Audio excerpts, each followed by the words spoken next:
Hello everybody, thank you for tuning into my weekly report. Does anyone in the Trump administration have a clue about our Syria policy? In March, Secretary of State Rex Tillerson appeared to be finally pulling back from President Obama's disastrous Assad must go position that has done nothing but prolong the misery in Syria. At the time, Tillerson said, the longer-term status of President Assad will be decided by the Syrian people. Those of us who believe in national sovereignty would say that is pointing out the obvious. Nevertheless, it was a good sign that U.S. involvement in Syria, illegal as it is, would no longer seek regime change, but would stick to fighting ISIS.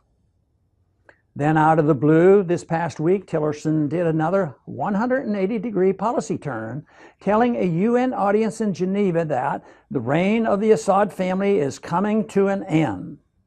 The only issue is how that should be brought about. The obvious question is, why is it any of our business who runs Syria? But perhaps that's too obvious. Washington's interventionists have long believed that they have the unilateral right to determine who is allowed to head up foreign countries. Their track record in placing our guy in power overseas is abysmal, but that doesn't seem to stop them. We were promised that getting rid of people like Saddam Hussein and Gaddafi would light the fire of freedom and democracy in the Middle East. Instead, it has produced nothing but death and misery, and spectacular profits for the weapons manufacturers who fund neocon think tanks. In Syria, Assad has been seen as a protector of Christians and other minorities against the onslaught of, in many cases, U.S.-backed jihadists seeking his overthrow. While the Syrian system is obviously not a Switzerland-like democracy, unlike our great ally Saudi Arabia, they do at least have elections contested by different political parties, and religious and other minorities are fully integrated into society.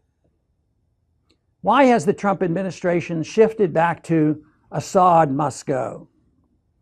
One reason may be that one by one, the neocons who oppose Trump most vociferously during the campaign have found themselves and their friends in positions of power in his administration.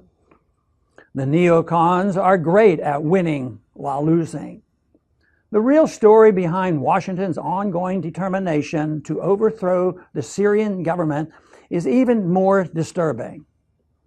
In a bombshell interview last week, a former Qatari prime minister confessed that his country, along with Saudi Arabia, Turkey, and the United States, began shipping weapons to jihadists from the very moment Syrian unrest began in 2011. The well-connected Qatari former minister was trying to point out that his country was not alone in backing al-Qaeda and even ISIS in Syria. In the course of defending his country against terrorism charges leveled by Saudi Arabia, he has spilled the beans about U.S. involvement with the very groups claimed to be our arch enemies. As they did in Afghanistan in the 1980s, the CIA supported radical Islamic terrorism in Syria. Haven't we done enough damage in Syria? Do we really need to go back to 2011 and destroy the country all over again?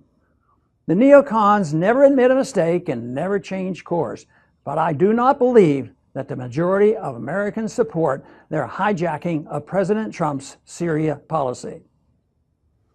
It's long past time for the U.S. to leave Syria alone. No bases, no special forces, no CIA assassination teams, no manipulation in their electoral system. We need to just come home. Thanks for listening.